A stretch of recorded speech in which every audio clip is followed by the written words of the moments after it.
Welcome to part 42 of the Day of the Lord is a day of darkness. Getting back into this footage. In solving the Wi-Fi communication issue is Elon Musk, who in previous videos we've seen donating Starlink so that Hawaiians are able to use uninterrupted internet. Musk replied to a post which showed Hawaiian official Kaleo Manuel shutting down access to water in Maui as the fire was destroying the island. Elon asked, doesn't that make him in large part responsible for the deaths? Great question. My question for Kaleo Manuel is, do you know what just so happens to put out fire? Water. Water puts out fire. We also heard Hawaii emergency officials last week saying they did not activate the sirens because people would have freaked out, so instead they thought it was just better to let them burn. The emergency alert system is not supposed to go down in an actual emergency. If they didn't want to actually use those emergency sirens, how about using the intercom system that's integrated with the sirens then? Oh, and what about the false missile alert warning 5 years ago? And this morning, Hawaiian officials say they're determined to make sure that the false alarm that sent the entire state into panic never happens again. Yeah, for 38 minutes yesterday, people feared that there was a missile flying through the air and about to hit Hawaii, and it's because of this alert.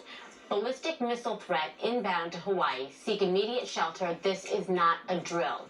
And this is a warning that was sent to people's phones. They showed up on their TVs. They played on the radio stations across the state. State officials say all of this panic was caused by someone hitting the wrong button.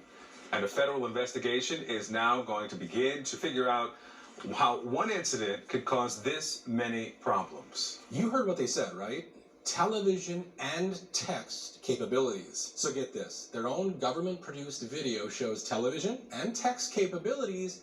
So why didn't they use those? Emergency alert. So in the state of Hawaii, we have a statewide alert and warning system, which we also call SAWS. That involves not only the siren warning system, but as well as IPAWS. IPAWS is the Integrated Public Alerts and Warning System provided by FEMA, and that has the emergency alert system, also known as EAS. It also has the wireless emergency alerts. That's a good question. Why didn't they use these emergency alert systems to warn the people? Which is known as WIA. Alright, so the Hawaiian missile attack was an accident, and the fall guy who took the responsibility for it quit. Now with the Maui fire, we know who the fall guy is, and he also quit. Tell me, what are the odds of two emergency managers whose sole job is to manage emergencies properly both making grave mistakes and resigning? If that's not crazy enough, there's land-grabbing theories, refusing donations, higher death tolls than what's being reported, elite homes unharmed, and of course, the missing children. Then there's this.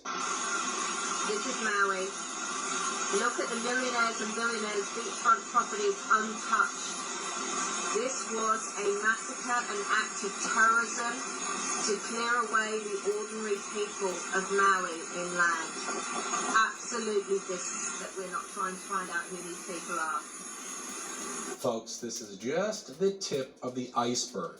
Let's go deeper. They blocked traffic exits. They actually blocked people from retreating and told them to go back into the fire and to not panic. The Maui police chief ordered cops to block cars from being able to flee from the fire. As a result, men, women, and children were sadly forced to run for their lives as the firenadoes surrounded them. Daytime. This is nighttime.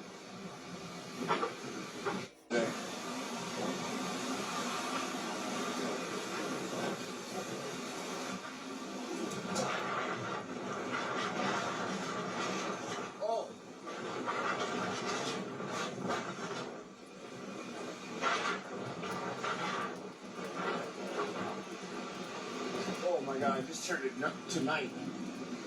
Oh my god. Oh, why did I come here? Oh.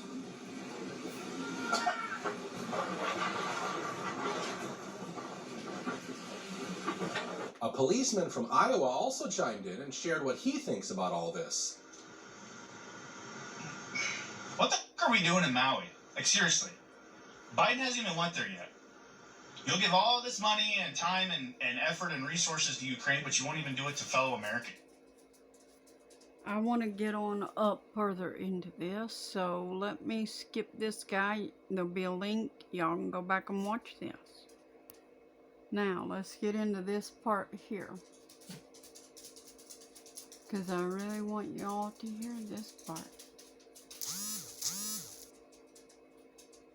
Thus to the Maui police chief, John Pelletier. This is the same guy who led the response to the deadly Las Vegas shooting in 2017. You know, the one with all the controversy and questions around it? As the police chief, this pivotal role places him responsible for ensuring the safety of not only 165,000 Maui residents, but also 3 million tourists who visit the island. Only 50 days after he started as police chief, he asked for a raise. Strange, right? What's even more strange is that they gave him more than he asked for. Pelletier went from a salary of $158,000 in December to $205,000 in less than 2 months. Last week, after 50 days on the job, Maui Police Chief John Pelletier asked the police commission for $195,000 a year instead of his current annual salary of $158,851. A 23% raise. However, commissioners believed he deserved more and recommended a 29% raise, which would come out to $205,000. Pelletier told police commissioners that he took a pay cut when he left Las Vegas as a police captain. Oh, okay, it makes sense now. I mean, he said he took a pay cut after, you know, the thing in Vegas. So now he'll probably quit the Maui force and go join another force and ask for another raise. Nothing to see here. Oh wait, there is. Hawaii News Now stated he was hired to improve transparency and accountability within the force. He ordered the police to reroute all of the citizens back into danger zones, refusing to let them get to safety. Sadly, many had to jump into the ocean to save their own lives. How's that for transparency? Yeah, maybe it's different for you because you just got here, so it's not the same. It's not the same. No comment? Look up one comment. No comment right now, guys. No comment? I'm not talking to the chief, sir. Did you understand what he did? No, we called up. We've been looking for him. I thought we could do Top Story Tuesdays all over the island. Let me make sure you understood what he did. And accountability within the force. He ordered the police to reroute all of the citizens back into danger zones, refusing to let them get to safety. Sadly, many had to jump into the ocean to save their own lives. How's that? Now, I'm gonna end out of this particular video and get the next footage. But there will be a link to this. And I do recommend that you finish watching this particular video. And pray for these people in Lahaina. And pray that justice be done there. See you. Let me get this next footage. Lahaina, just off of Front Street, which is basically the center of the disaster area. I was there the day of the fire and I got out just in time. I did do a video sharing my experience that day. Now, by some miracle, my house and most of my neighborhood is still standing. So today I'm headed back to my house to grab a few personal belongings, and I figured I would take some video to show you what it looks like behind the dust fences inside the restricted area. Smoking. We're also going to be taking a look at a portion of Front Street that completely survived the fire. I know a lot of people are trying to piece together what happened that day, and I think there might be some clues in my neighborhood and the surrounding area. Now, the area we're headed into is considered part of the disaster zone, and only residents of these neighborhoods are allowed to enter at this time. I'll show you a map on screen to give you some perspective on what I'm talking about.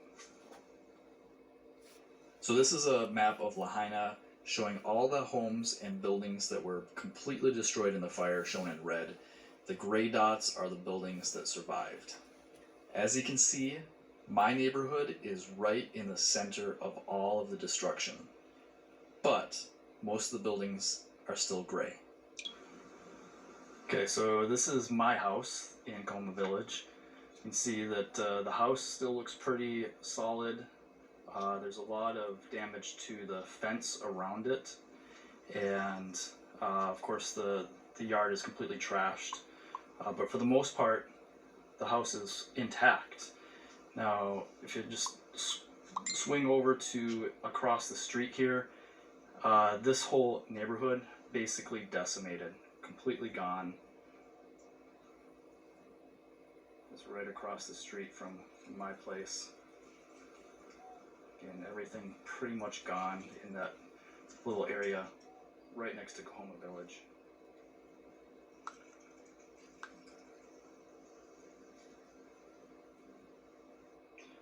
Okay, so let me show you something that might have saved our life.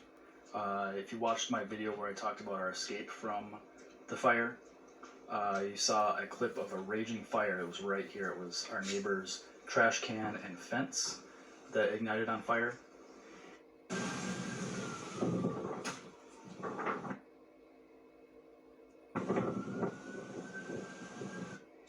And that was our cue to get out of here. That's why we left when we did. And who knows, if we would have, spent another 10-15 minutes trying to gather our belongings, it might have been too late. And you can see that it's actually just the fence and the garbage can that burnt. Also hit the air conditioning unit there.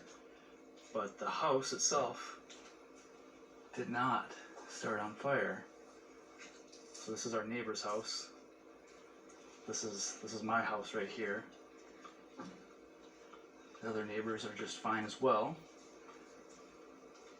And here's another, I guess you'd call it an anomaly, is our garage door keypad. This has a cover on it, or it used to have a cover on it. And that's what the cover looks like right now. So completely charred. Looks like it was burning pretty heavily. But around it, the entire building around it, looks like it's untouched. What a coincidence. Okay, so walking down the street inside the neighborhood here, you can see some buildings were burnt completely to the ground, but most of them still standing.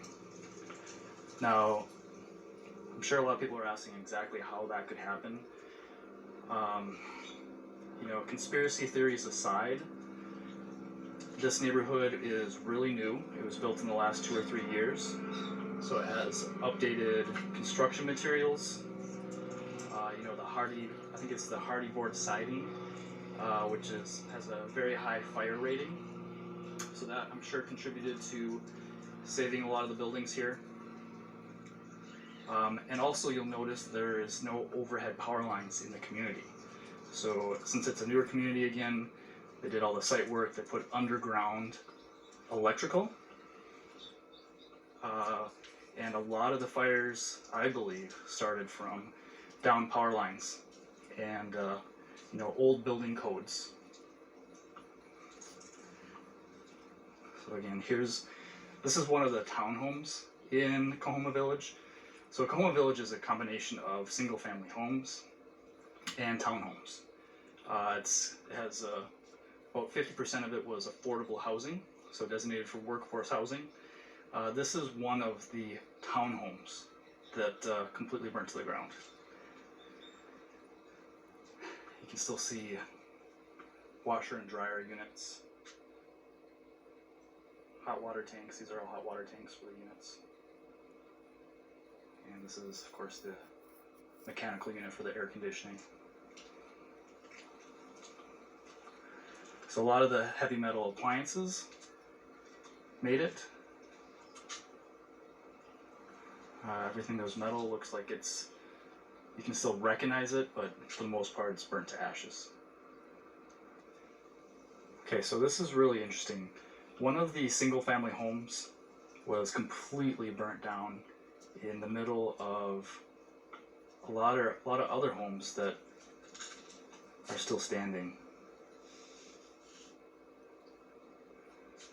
I'm just going to spin around here so you can see the whole picture. And to give you a little orientation, this is Opakea. You see the condo development off in the distance. That's across the highway. So it's across the street, and there's a number of buildings in that community that also burnt down, but some of them did survive.